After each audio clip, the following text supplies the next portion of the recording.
5개월이라고 하셨는데 161일이고요. 저희가 꽉 찬 월수로 체크를 하거든요. 그래서 저희 카운트로는 6개월로 체크를 할게요. 언제부터 피부 이상 증상이 나타났죠? 이게 태어나서 처음에는 그냥 미간이랑 그 사이에만 오돌토돌한 정도로 올라왔어요.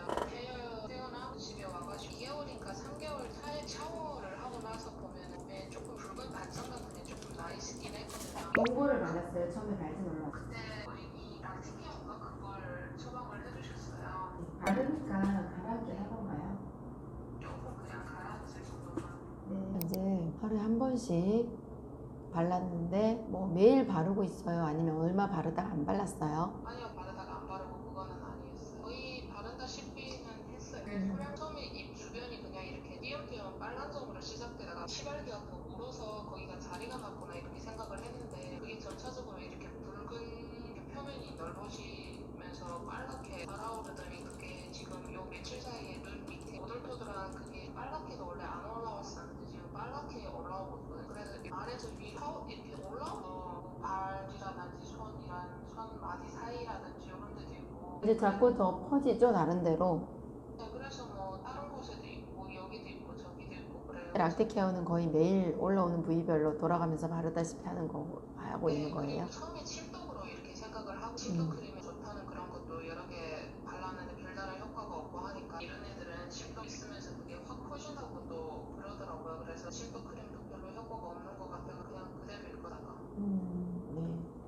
잘 들었고요. 아토피나 스테로이드에 대해서 조금 공부를 하시면 좋을 것 같아요. 이게 뭐 습진이냐 아토피냐 이게 진단명이 중요하진 않아요. 요때 아이들이 잘 생기는 전형적인 피부 문제를 가지고 있는 거거든요. 예, 근데 얘가 지금은 분유밖에 먹고 있는 게 없는데 아직 이유식도 시작 안 했는데 태어나자마자 피부가 좋지를 않았고 조금씩 진행이 되잖아요. 그런 데는 이유가 있거든요. 그리고 원인을 해결을 해줘야 돼요. 사실 명확하게 원인이 있고 해결 방법이 있다면 아토피가 아니죠, 그죠? 네, 쉽지 않은데 완전 관리를 하기 이전에 이게 뭐다라는 걸 먼저 알아야 될 것 같아요. 제가 이제 어느 정도는 지식을 드리긴 하지만 내가 뭘 알아야 아이를 케어를 하잖아요. 지금까지는 약으로만 관리를 해왔어요. 그런데 해결책은 없어서 답답하고 네, 그런 상황이세요. 근데 조금만 더 공부하면 어떻게 관리해야 되겠다는 그런 기준이 서거든요. 그게 이제 책의 기본 개념이 있는데 아토피나 또 피부의 문제에 대해서 스테로이드에 대해서 내가 알아야 아이를 어떻게 관리할지를 엄마가 정의를 내리고 중심을 잡고 시간을 가지고 병원 치료를 계속 하겠다 또는 약을 쓰지 않고 자연 치유를 계속 하겠다 방법을 찾겠다 이렇게 먼저 가장 큰 목적부터 세워야 돼요. 지금까지는 계속 약을 써왔어요.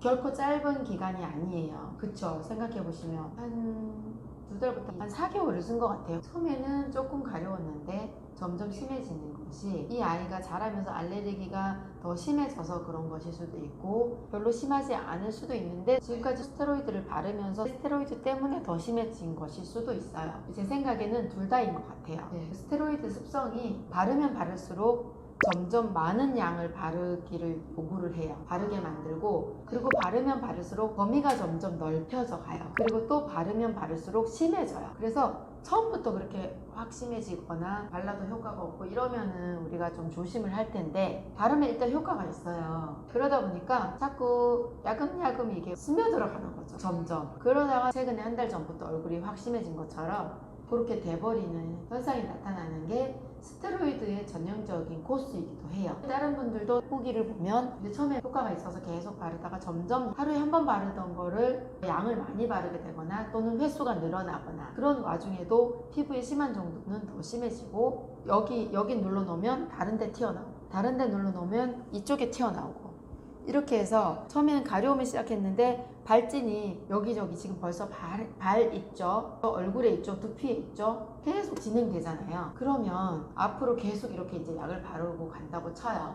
그냥 느낌으로도 이래서는 안 된다는 생각이 드실 거예요. 그런데 우리가 쉽게 뭘 할 수 없는 게 해결책을 모르는 거예요. 어떻게 해야 될지 모르겠고 아토피에는 스테로이드밖에 없는 거죠. 현대의학에서는. 근데 꼭 현대의학만을 고집하지 않으셔도 돼요. 이 만성이나 치료 방법이 없는 질환은 몸을 건강하게 또 정상의 기능을 할 수 있도록 도와주는 자연치유법에도 좀 눈을 돌리셔야 해요. 요즘 엄마들은 제가 이렇게 계속 십몇 년째 외치니까 그런 정보들을 습득을 해서 최대한 약을 쓰지 않고 방법을 찾아서 오시는 분들도 많이 있으시거든요. 근데 아토피나 이 피부의 문제는 이때 나타나는 아이들의 문제는 쉽게 잘 안 되기 때문에 다들 되게 많이 힘들어 하세요. 뭐 보습이나 뭐 목욕시키는 거나 먹이는 거나 이런 걸로 될 것 같으면 진짜 문제가 되지 않겠죠. 그죠? 잘 안 되니까 많이 힘들어 하시는 건데 일단은 잘 찾아서 오시긴 하셨어요. 이거를 어떻게 해결을 해야 되는지 원인이 뭔지를부터 차근차근 알아나가야 되는데 일단 원인은 타고난 기질이 있을 수가 있어요. 지금 30일 이후부터 생후 지금 160일까지 거의 매일 쓰다시피 했는데 갑자기 매일 쓰던 스테로이드를 안 쓰게 되면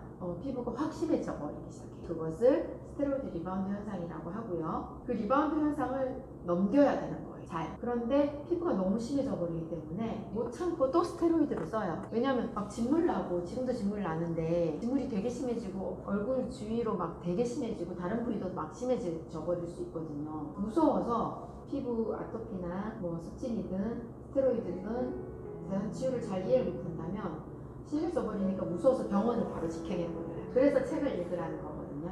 이해를 해야만 그 힘든 고비를 넘길 수 있기 때문에. 그리고 그걸 넘겨야 좋아지기 시작해요.